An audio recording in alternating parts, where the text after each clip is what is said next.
سيئات أعمالنا من يهده الله فلا مضل له ومن يضلل فلا هادي له وأشهد أن لا إله إلا الله وحده لا شريك له وأشهد أن محمدا عبده ورسوله يا أيها الذين آمنوا اتقوا الله حق تقاته ولا تموتن إلا وأنتم مسلمون يا أيها الناس اتقوا ربكم الذي خلقكم من نفس واحدة وخلق منها زوجها وبث منهما رجالا كثيرا ونساء واتقوا الله الذي تساءلون به والأرحام إن الله كان عليكم رقيبا يا أيها الذين آمنوا اتقوا الله وقولوا قولا سديدا يصلح لكم أعمالكم ويغفر لكم ذنوبكم ومن يطع الله ورسوله فقد فاز فوزا عظيما أما بعد. Alhamdulillah, bersyukur kita kehadirat Allah Subhanahu wa taala malam ini dapat kita menunaikan salat fardu maghrib secara berjamaah, dan seterusnya insyaallah kita akan kembali menyambung kuliah maghrib, yaitu kitab Asy-Syama'il Muhammadiyah, di mana kali yang terakhir kita berhenti masih lagi dalam bab berkenaan Rasulullah sallallahu alaihi wasallam wafat. Babu ma jaa fi wafati Rasulillah sallallahu alaihi wasallam, yaitulah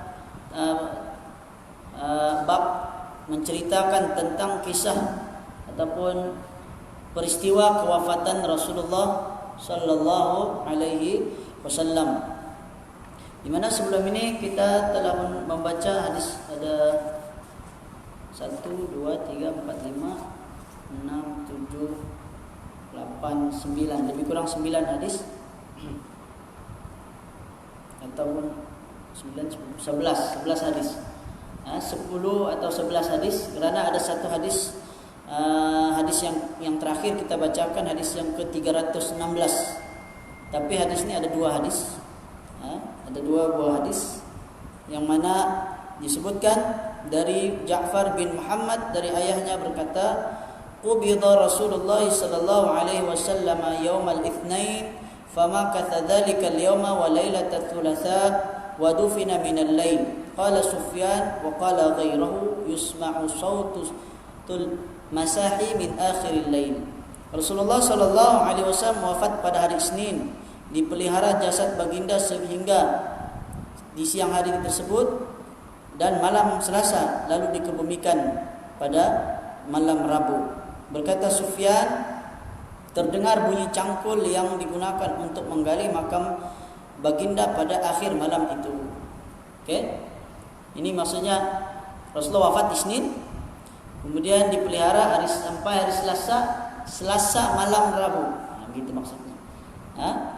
Dia punya waktu baginda sallallahu alaihi wasallam dikebumikan. Dalam riwayat Abi Salamah bin Abdurrahman bin Auf mengatakan, tufiya Rasulullah sallallahu alaihi wasallam yaumal itsnain wa dufina yaumal thulatha. Baginda sallallahu alaihi wasallam wafat pada hari Senin, dikebumikan pada hari Selasa. Okey. Betul, ini mengambil kira perbuatan Rasulullah sallallahu alaihi wasallam ni ataupun tempo paling lama lah tu. Tempo paling lama. Kalau lebih dari itu sangat tidak elok. Tapi berdasarkan hadis-hadis Nabi yang lain, dari segi perintah Nabi disegerakan, itu lebih baiklah. Kenapa agak lewat pengkebumian Rasulullah sallallahu alaihi wasallam ini? Kerana umat Islam ketika itu mereka sibuk mencari pengganti Rasulullah sallallahu alaihi wasallam. Sehingga mereka mengatakan mencari khalifah ni sangat penting.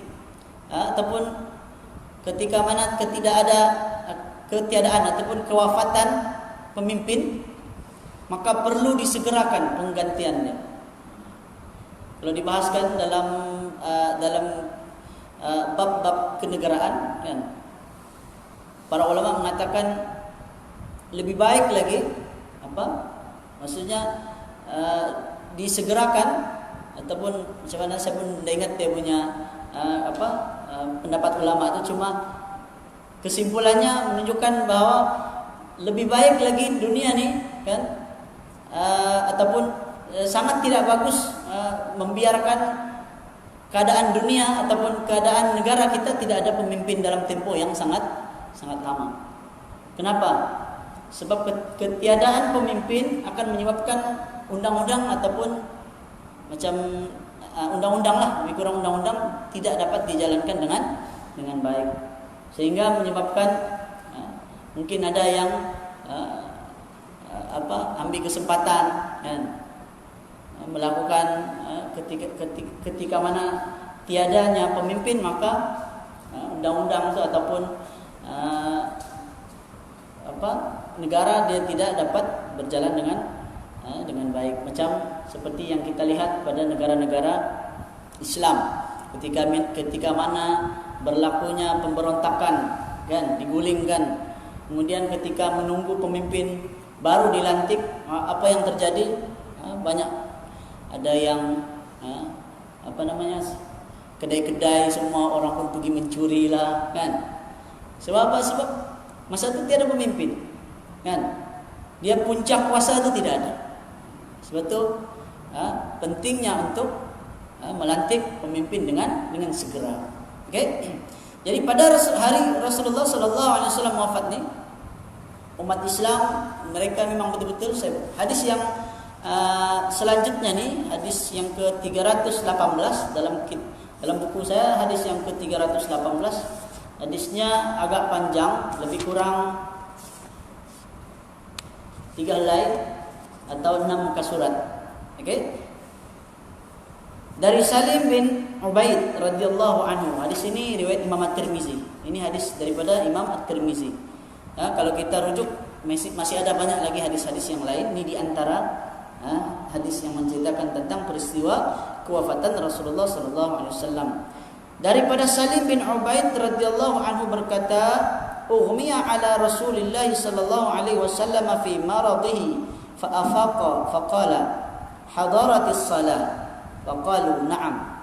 Faqala muru Bilalan falyu'adzin wa muru Abu Bakrin ay yusalliya lin-nasi aw qala bin-nas.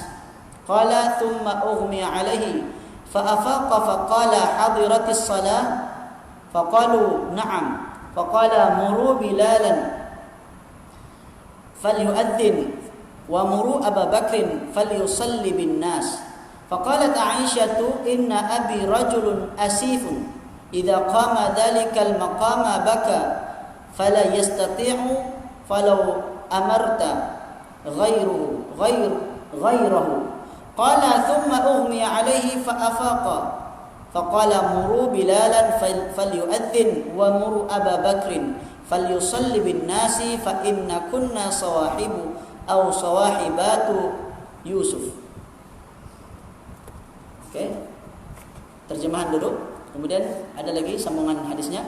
Rasulullah sallallahu alaihi wasallam pingsan kerana terlalu sakit.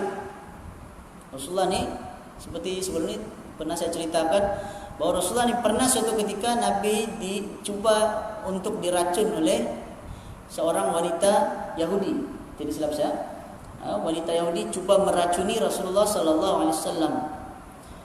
Maka yang meninggal dunia saya lupa, ada seorang sahabat Nabi yang meninggal dunia kerana termakan racun tersebut. Dan Rasulullah juga makan kambing tersebut yang ada diletakkan racun.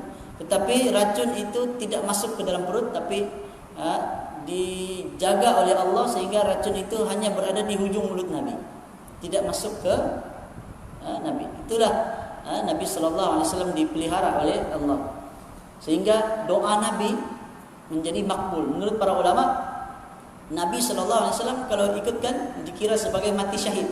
Kenapa? Sebab Nabi pernah berdoa minta supaya mati sebagai mati syahid dan Allah kabulkan dengan cara Nabi sebenarnya wafat sakit disebabkan apa? Kerana diracuni oleh seorang wanita Yahudi. Tapi racun itu di mulut Nabi sehingga hampir-hampir tahun kewafatan Rasulullah itu barulah racun itu memasuki ke dalam tubuh Nabi sallallahu alaihi wasallam. Ya.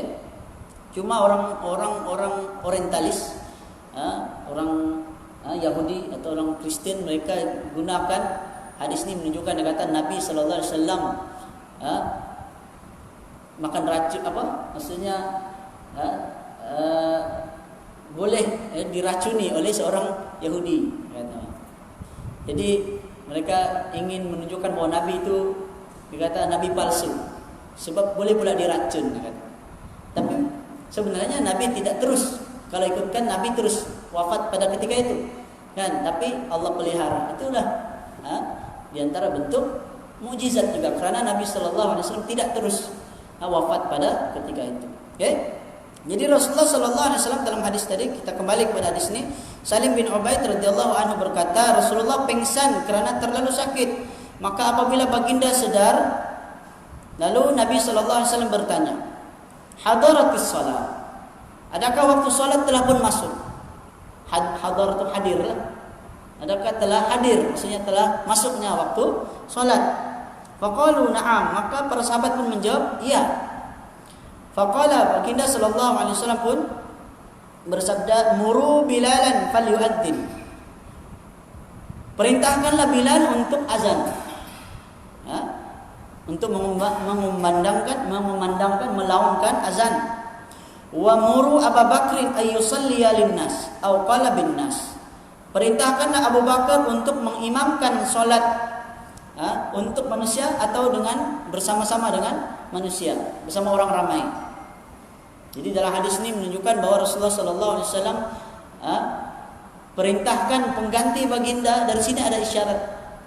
Para ulama mengatakan, menunjukkan bahawa orang yang layak menggantikan Nabi Muhammad sallallahu alaihi wasallam setelah baginda wafat adalah Abu Bakar, bukan sebagai nabi tapi sebagai khalifah. Dia ada secara tidak langsung di situ ada. Ya, dalam hadis ini pun ada lagi kelanjutannya nanti. Kemudian Nabi sallallahu alaihi wasallam pingsan lagi. Nabi pingsan. Apabila sedar, baginda bertanya, adakah solat telah masuk? Waktu solat sudah masuk? Maka para sahabat menjawab, ya wahai Rasulullah. Maka Nabi berkata lagi, perintahkan Bilal, diulang. Perintahkan Bilal azan, perintahkan Abu Bakar mengimamkan kaum muslimin, orang ramai. Maka Aisyah pun menambah, sungguh ayahku. Maksudnya siapa? Abu Bakar lah. Aisyah adalah anak kepada Abu Bakar, istri kepada Rasulullah sallallahu alaihi wasallam. Sungguh ayahku itu adalah seorang yang mudah menangis. Abu Bakar radhiyallahu anhu termasuk sahabat Nabi yang mudah untuk menangis. Baca Al-Quran dia nangis, salat dia menangis. Okay? Kalau kita tidak pernah menangis, kan? Sebab apa? Sebab tidak menghayati apa yang ada dalam bacaan kita pada ayat Al-Quran. Kan? Kalau kita pergi Mekah, yang paling selalu menangis siapa dia? Syekh Sudais. Kalau tidak silap saya, hampir setiap kali dia jadi imam, kalau baca bacaan mesti ada yang dia nangis. Pasti ada yang dia satu bacaan mesti ada yang dia menangis. Di situ Syekh Sudais. Jadi kita sambung balik. Aisyah menambah berkata, sesungguhnya ayahku seorang yang mudah menangis. Apabila diperintahkan untuk menjadi imam, maka badannya menjadi lemah lenglai. Dia menjadi lemah. Maka alangkah bagusnya jika yang disuruh adalah orang lain, kata Aisyah. Aisyah kata dia jadi lemah. Sebab apa?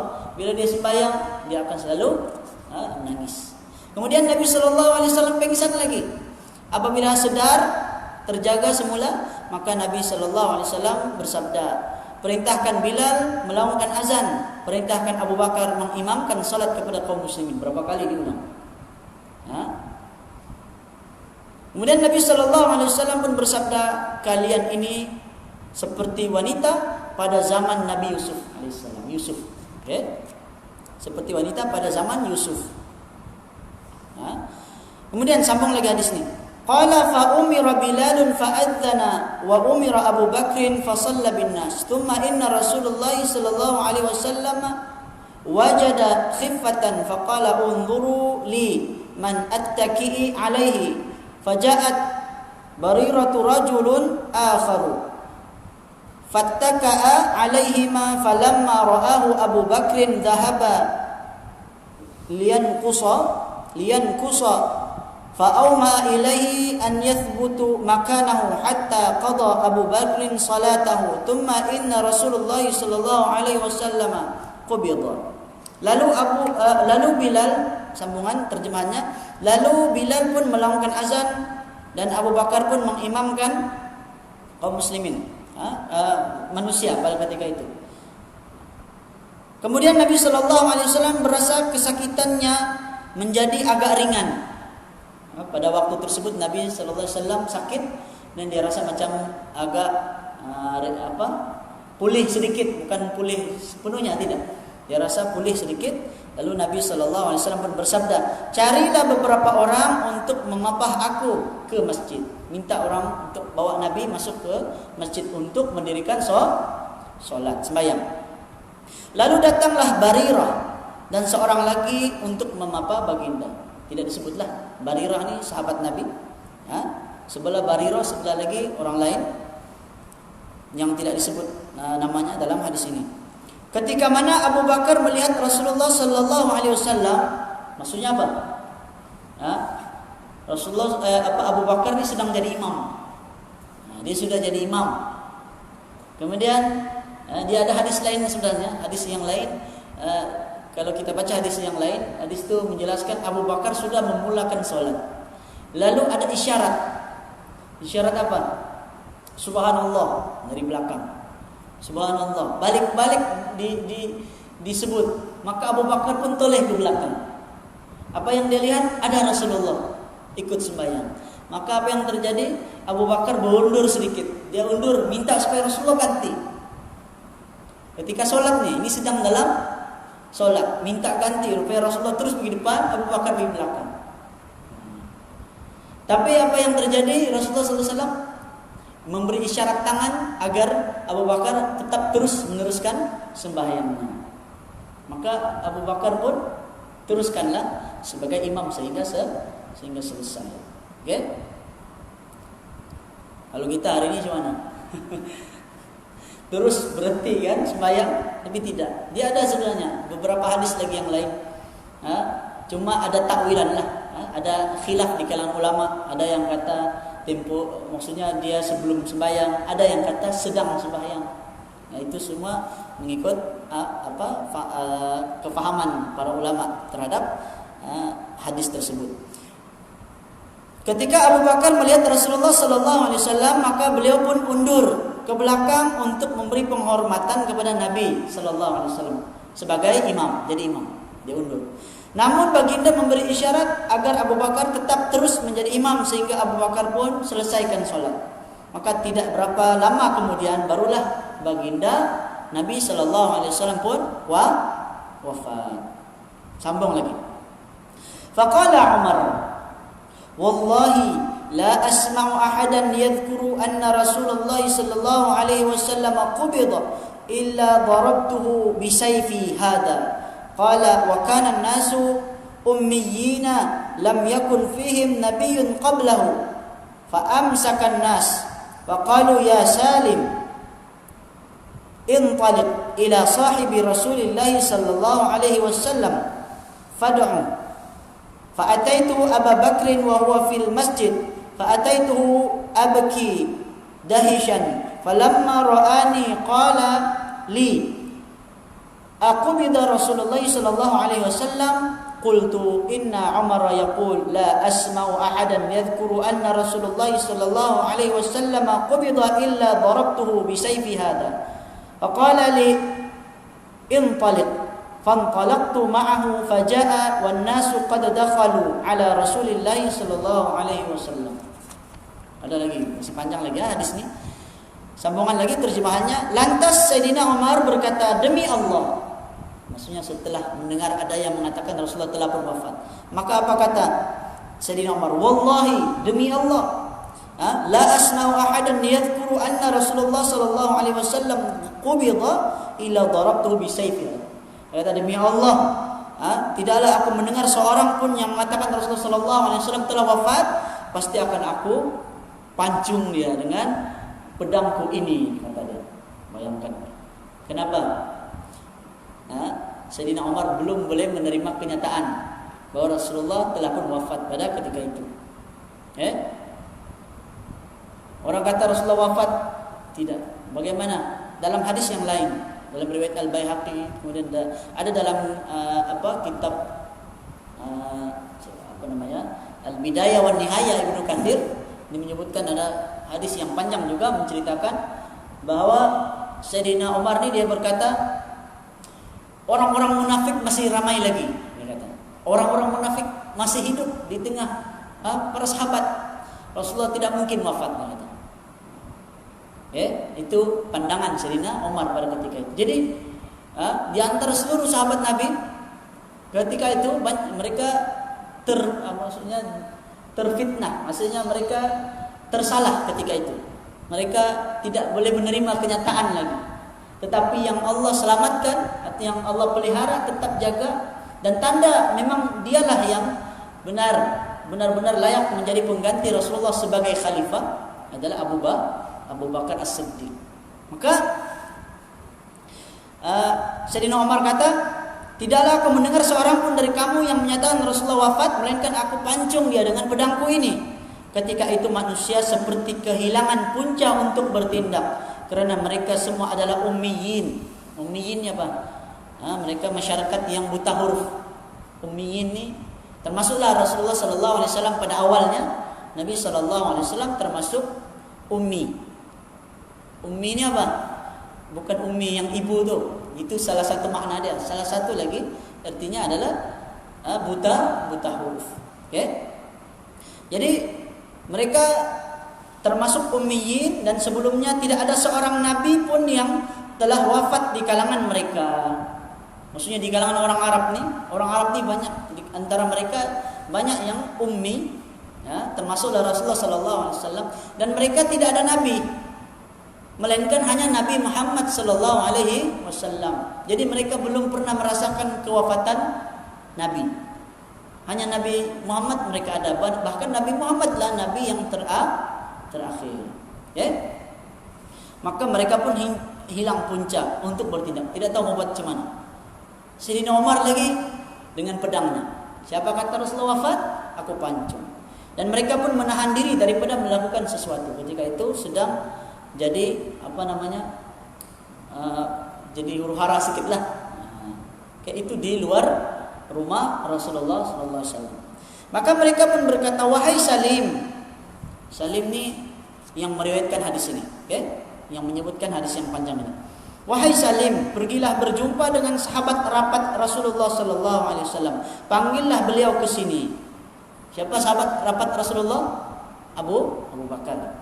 Maka aku, kata Salim, datang kepada Abu Bakar, dan beliau ketika itu berada di masjid. Masjid Nabawi lah. Masjid Nabi sebelah dengan rumah Nabi. Kalau dahulu rumah Nabi di luar masjid, sekarang rumah Nabi di dalam masjid. Kan? Masuk masjidnya ada sana. Sebelah ada raudhah, lepas itu ada makam Nabi. Makam Nabi, dalam makam Nabi itu sebenarnya dalam rumah Nabi. Itulah rumah Nabi, kecil saja. Situ ada makam Nabi, ada makam Abu Bakar, dan juga ada makam Sayyidina Umar. Ada 3. Dan itu pun sengaja tidak diketahui mana satu. Kalau ada siapa yang masuk ke dalam itu, mereka tidak akan dapat melihat ada tanda, langsung tidak ada. Di antara 3 itu dikatakan ulama ada yang mengatakan di dalam itu sengaja pemimpinnya tidak meletakkan mana satu Rasulullah. Supaya apa? Tujuannya supaya mereka tidak menjadikan Rasulullah sallallahu alaihi wasallam seperti mana umat terdahulu yang menjadikan nabi mereka, kubur-kubur nabi mereka tempat beribadah, tempat perayaan. Kan?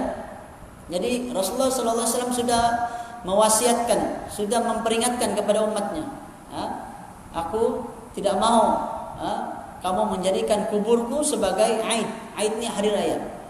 Sebagaimana umat-umat terdahulu, orang Yahudi, orang Nasrani, kubur-kubur nabi mereka itu dijadikan tempat untuk beribadah, tempat untuk berhari raya.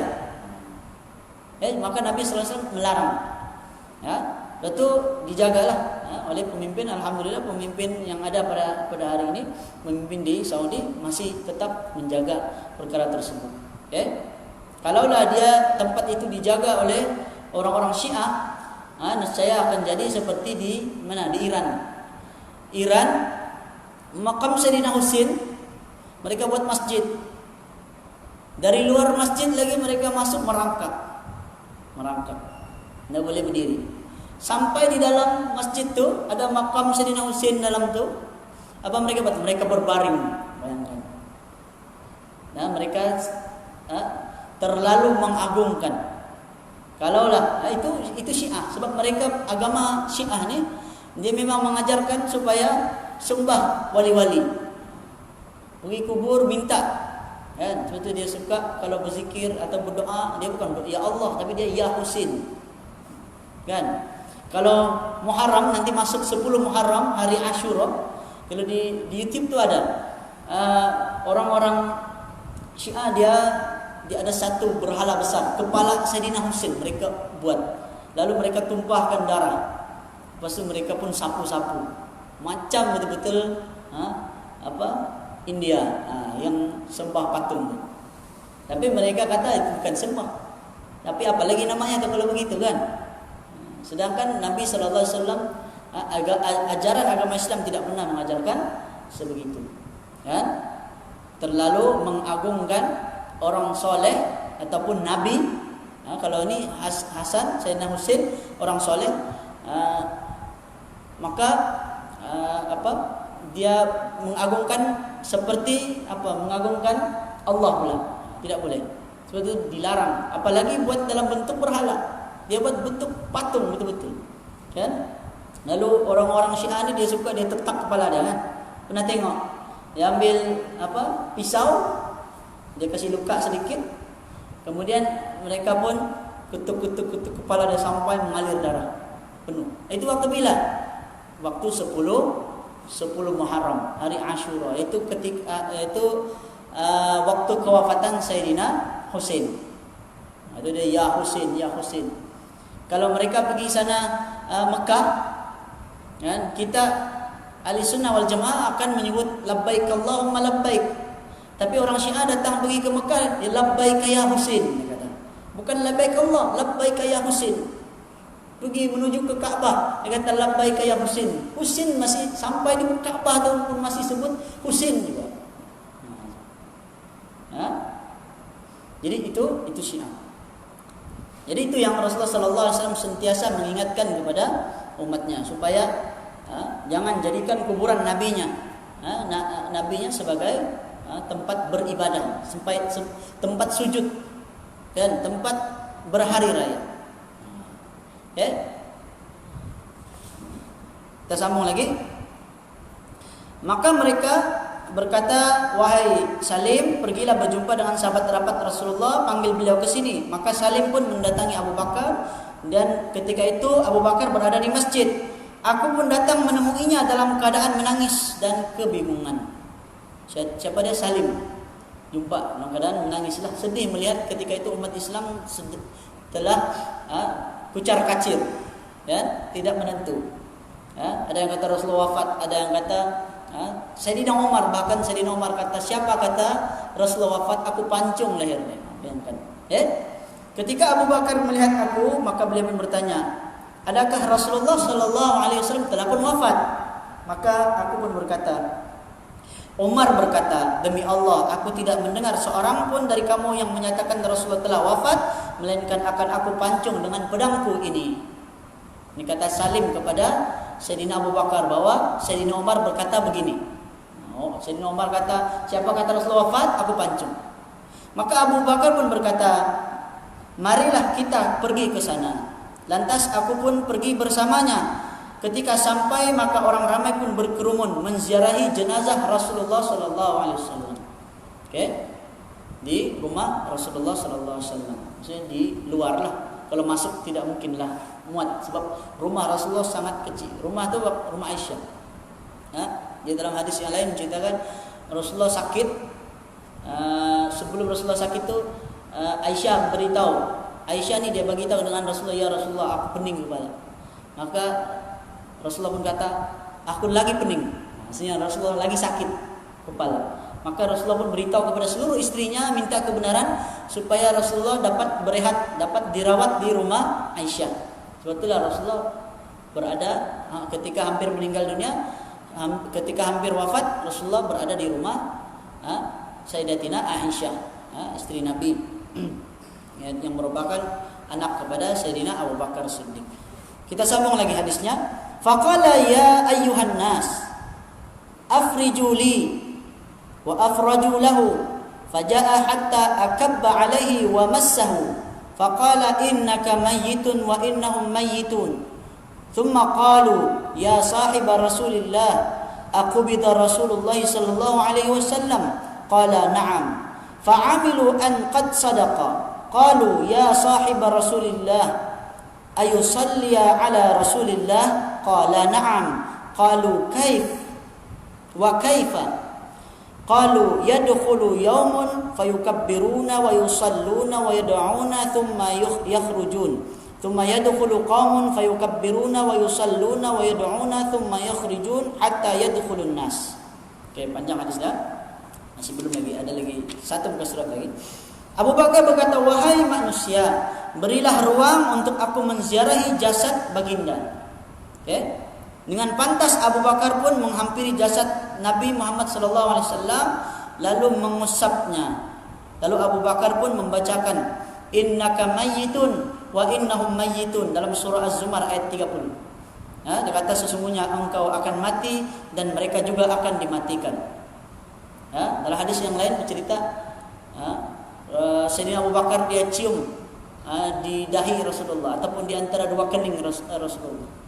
Sebab kita melawat orang yang kita cintai, para ulama kata boleh kita dalam rangka mengikuti perbuatan Abu Bakar mencium dahi orang yang meninggal dunia, boleh kita lakukan gitu. Kita datang ziarahi orang yang kita cintai, tanda sayang kita, maka kita cium dahi, dia tidak menjadi kesalahan. Bahkan itu dilakukan oleh Abu Bakar kepada Rasulullah sallallahu alaihi wasallam. Okay? Jadi dalam hadis yang lain menceritakan, dalam ini disebut satu saja ayat ini, surah Az-Zumar ayat 30. Dalam hadis lain ada lagi satu ayat tapi saya lupa surah apa, tapi ayatnya berbunyi wa ma Muhammadun rasulun illa qad khalat min qablihi ar-rusul afa imma ta'aw qutilan qalabtum.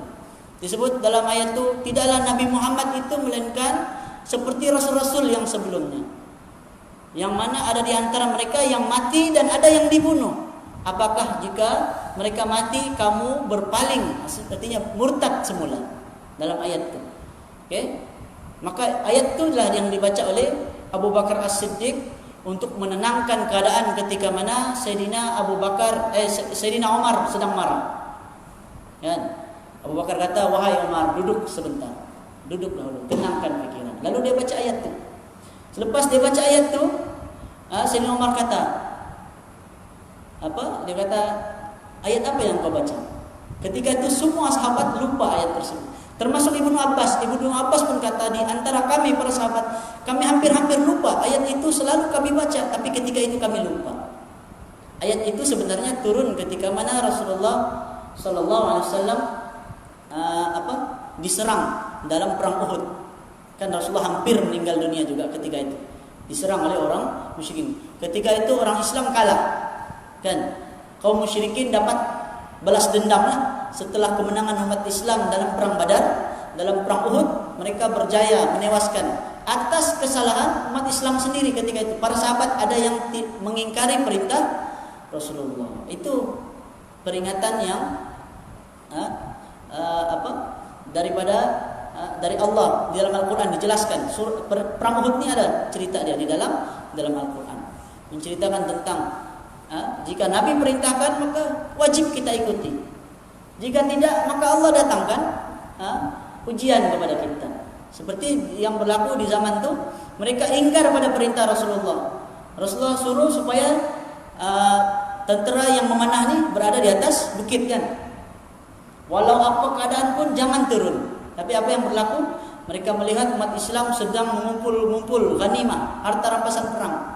Maka mereka pun ada keinginan dunia ketika itu. Mereka membelakangkan perintah Rasulullah. Akhirnya mereka turun. Padahal di sebalik bukit ada tentera ketika itu, siapa namanya? Khalid Al-Walid, masih belum memeluk Islam. Bila dia masuk Islam, memang umat Islam seluruh peperangan yang diketuai oleh Khalid Al-Walid semua menang. Itu hebatnya.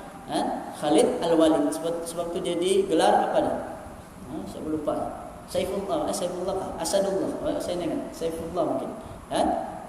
Ataupun adalah gelaran-gelaran kepada Khalid Al-Walid. Tapi itu pun ketika Sayyidina Abu Bakar As-Siddiq, selepas dia jadi khalifah, ketika dia sakit hampir meninggal dunia, dia sempat pecat juga Khalid Al-Walid ini. Dia pecat ganti kepada orang lain karena takut mereka ketika itu terlalu mengangkat Khalid Al-Walid ini, sampai mereka kata kalau bukan Khalid Al-Walid nanti tidak menang. Sampai contoh. Mereka terlalu mengagungkan Khalid sampai seolah-olah kemenangan itu datang dari Khalid, padahal kemenangan datang dari Allah. Sebab itu dipecat. Itu panjang lagi lah itu kisah dalam ketika mana Sayyidina Abu Bakar As-Siddiq menjadi khalifah. Okay? Jadi Sayyidina Abu Bakar mengingatkan kepada Umar, bacalah ayat tadi. Akhirnya Sayyidina Umar pun dia pun sedar, baru dia teringat ayat tersebut. Kemudian ada lagi ucapan Sayyidina Abu Bakar As-Siddiq, apa dia ucapnya? Dia ucap, wa may ya'budullah fa innallaha hayyun la yamut. Siapa yang beribadah menyembah Allah, maka Allah itu maha hidup, tidak akan mati. Wa may ya'budu Muhammadan fa inna Muhammadan qad mat, disebut. Siapa yang menyembah Nabi Muhammad hari ini telah pun wafat, telah pun meninggal dunia. Kata Abu Bakar As-Siddiq memperingatkan umat Islam pada ketika itu. Itu hadis yang lain, tidak masuk dalam hadis ini. Sebab saya tengok dalam hadis ini tidak ada cerita tentang apa yang saya cerita tadi itu. Dia ada dalam hadis yang lain. Dia ada dalam kitab, antara rujukan dia dalam Dalail An-Nubuwah. Okay? Dan juga ada riwayat oleh Imam Al-Baihaqi. Maka sebahagian mereka bertanya, wahai sahabat Rasulullah, adakah belum. Kemudian orang ramai bertanya kepada Abu Bakar, wahai sahabat Rasulullah, adakah baginda benar-benar wafat? Rasulullah wafat sudah ke belum? Begitulah. Maka Abu Bakar menjawab, iya, baginda telah pun wafat. Maka seluruh manusia pada ketika itu menerima hakikat kewafatan Rasulullah sallallahu alaihi wasallam. Ini diringkas cerita lah, ada cerita yang dalam riwayat yang lain yang saya ceritakan tadi. Mereka semua pun mengetahui bahwa Abu Bakar adalah orang yang berkata benar. Sebab Abu Bakar adalah As-Siddiq, orang yang paling jujur, bercakap benar, tidak pernah berbohong. Bila Abu Bakar kata benar, bercakap sesuatu, maka mereka pasti akan menerimanya. Okay? Sebagian mereka bertanya, wahai sahabat Rasulullah, adakah jasad Rasulullah sallallahu alaihi wasallam akan disolatkan? Maka jawab Abu Bakar, ya. Maka mereka pun bertanya, wa kaifa, bagaimana? Macam mana mau sembahyang? Macam mana disembayangkan jenazah Rasulullah? Kenapa ditanya? Sebab waktu itu umat Islam penuh sesak. Masjid Nabawi sangat kecil masa itu. Rumah Nabi lagi kecil lah, kan? Macam mana disembayangkan? Maka Abu Bakar menjawab, masuk satu kumpulan, mereka dahulu akan menunaikan solat dengan bertakbir 4 kali. Bukan bertakbir 4 rakaat. Dalam sini disebut terjemahannya salah. Bertakbir 4 rakaat, bukan 4 rakaat, bertakbir 4 kali. Kemudian disebut yadkhulu qaumun fayukabbirun, masuk satu kaum, mereka bertakbir, wa yusallun, mereka berselawat, wa yad'un, dan mereka berdoa. Ialah dalam 4 takbir kan. Takbir yang pertama baca Al-Fatihah kan. Takbir yang kedua baca selawat ke atas Nabi. Takbir ketiga baca doa. Begitu juga takbir keempat. Ya, ada doa, Allahumma ighfir lahu warhamhu, dan seterusnya sebagaimana yang diajarkan oleh Nabi. Okey? Begitulah cara dia. Kemudian mereka keluar, thumma yukhrajun. Mereka keluar.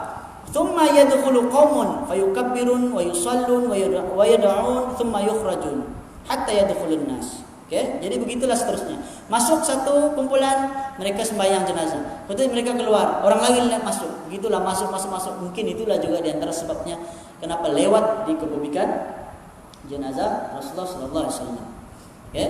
Hari Isnin wafat, hari Selasa Nabi sallallahu alaihi wasallam dikebumikan. Itu pun dalam riwayat yang kita bacakan tadi, riwayat Imam Ahmad dari Ja'far bin Muhammad menyebutkan pada malam Rabu. Jadi terlalu lewat sebenarnya. Tapi mungkin itu tempo yang paling maksudnya maksimal. Kalau ada di kalangan kita, kadang-kadang kan ada meninggal malam, kita tunggu besok malam-malam kan.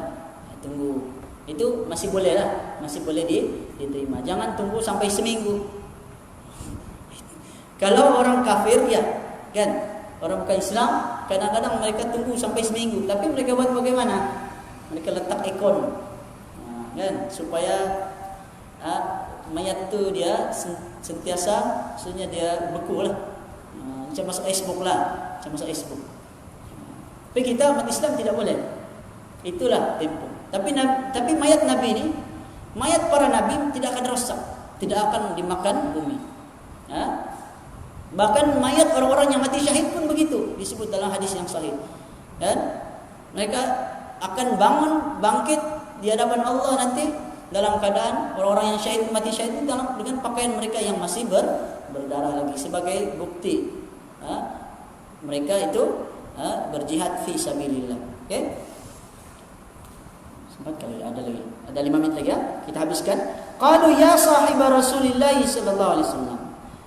Ayudfanu Rasulillah sallallahu alaihi wasallam? Qala na'am. Qalu aina?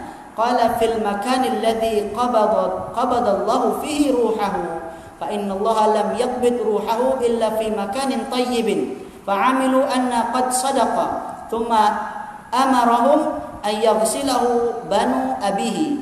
Sebagian mereka bertanya, ya Rasulullah, wahai sahabat Rasulullah, adakah jasad baginda akan dikebumikan? Maka jawab Abu Bakar As-Siddiq, ya, akan dikebumikan. Mereka bertanya, aina, di mana? Di mana tempat Rasulullah sallallahu alaihi wasallam akan dikebumikan? Maka Abu Bakar menjawab, di tempat di mana nyawa baginda dicabut oleh Allah, karena Allah tidak mewafatkan baginda melainkan pada tempat yang baik juga.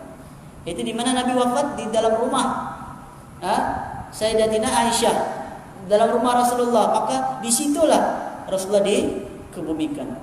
Sebab di sana ada hadis yang lain menceritakan ada perbincangan sebenarnya antara Abu Bakar dan sahabat-sahabat yang lain. Lepas sembahyang, lepas itu mereka pun berbincang-bincang di mana. Ada yang kata kita kuburkan di Baqi, kan? Kemudian akhirnya perbincangan demi perbincangan, akhirnya yang diterima adalah pandangan Abu Bakar As-Siddiq. Abu Bakar As-Siddiq mengatakan dikebumikan di dalam rumah. Karena disebutlah hadis-hadis di mana Rasulullah pernah menyatakan bahwa para nabi semuanya dikebumikan di mana tempat mereka meninggal dunia. Disitulah tempat mereka dikebumikan. Maka akhirnya mereka pun mengambil keputusan untuk mengebumikan Rasulullah SAW di dalam rumah. Ketika itu rumah Aisyah bukan dalam masjid. Masa itu rumah Nabi masih di luar masjid. Masjid Nabawi hari ini telah dibesarkan sehingga rumah Nabi dimasukkan sekali ke dalam kawasan masjid. Dia diluaskan di bahagian depan, ya, diluaskan di bahagian hadapan sehingga masuk. Kalau diluaskan di belakang, tidaklah termasuk. Tapi oleh kerana diluaskan sampai mungkin depan belakang semualah mereka besarkan. Masjid Nabawi hari ini memang sangat besar. Kalau pergi pusing pun memang penat sudah, kan? Anda ingat berapa keluasannya? Terlalu besar. Bahkan kubur Baqi hari ini terlalu dekat. Dalam masjid boleh nampak kubur Baqi, kan? Kalau dulu Masjid Nabi pergi kubur Baqi itu jauh sedikit. Sekarang terlalu dekat. Depan saja tempat imam tu keluar saja dari rumah Nabi, pusing sikit saja boleh nampak sudah kubur Baqi tersebut. Itu pun sebab kubur tu juga dibesarkan, diluaskan. Maka mereka pun mengetahui bahawa Abu Bakar telah berkata benar. Lalu mereka pun membenarkannya. Abu Bakar memerintahkan supaya mengumpulkan kaum keluarga baginda untuk memandikan jenazah baginda. Wajtama'al muhajiruna yatashawaruna faqalu intaliq bina ila ikhwanina minal ansar nudkhiluhum ma'ana fi hadzal amri. Faqalatil ansaru minna amirun wa minkum amirun. Faqala Umar bin al-Khattab man lahu mithlu hadhihi thalatha. Thani ithnaini idh huma fil ghari idh yaqulu li sahibi la tahzan inna Allaha ma'ana. Man huma? Qala thumma basata yadahu fabaya'ahu an-nasu bai'atan hasanatan jamilatan. Habis. Okey. Hadis riwayat Imam Tirmizi. Setelah pengkebumian selesai, maksudnya Rasulullah selesai dikebumikan, maka kaum muhajirin bermesyuarat untuk memilih khalifah sebagai pengganti Nabi SAW. Mereka pun muhajirin ini siapa? Kaum Quraisy lah. Mereka yang berada di Mekah, yang berhijrah ke Madinah. Mereka berbincang. Abu Bakar berkata kepada mereka, marilah kita bertemu dengan kaum Ansar. Kami sertakan mereka bersama kita dalam urusan ini supaya pemilihan khalifah itu lebih telus lah. Maksudnya bukan bincang sendiri Ansar saja, muhajirin saja. Panggil Ansar sekali. Okay? Maka wakil dari kaum Ansar berkata, kami sudah mempunyai dua pemimpin. Bila dia orang bawa Ansar ni orang Madinah, Ansar ni orang Madinah. Mereka rupanya sudah pilih pemimpin. Ya? Satu dalam kalangan kamu, satu lagi dalam kalangan kami. Dia kata ada dua khalifah. Satu khalifah dari Muhajirin, satu khalifah dari Ansar. Dua khalifah, boleh tak? Tidak boleh, mana boleh dua. Khalifah hanya satu. Lalu Sayyidina Umar pun berkata, kita lihat siapa yang berada di dalam gua bersama Rasulullah sallallahu alaihi wasallam. Cadangan Sayyidina Umar ni. Dia kata, kita lihat siapakah yang berada di dalam gua yang disebutkan oleh Allah dalam Al-Quran. Apa dia? Allah berfirman, Thaniyatnaini idhuma fil ghari idh yaqulu li sahibihi la tahzan innallaha ma'ana. Dalam Al-Quran, dalam surah At-Taubah ayat 40, Allah berfirman, ketika dia salah seorang dari keduanya berada di dalam gua, ketika itu dia berkata kepada sahabatnya, jangan kamu berduka cita, sesungguhnya Allah bersama kita. Ini ucapan dirakam oleh Allah dalam Al-Quran, ucapan Rasulullah kepada sahabat baginda yang bersama dengan Rasulullah di gua Tur ketika Nabi ingin berhijrah. Siapa dia?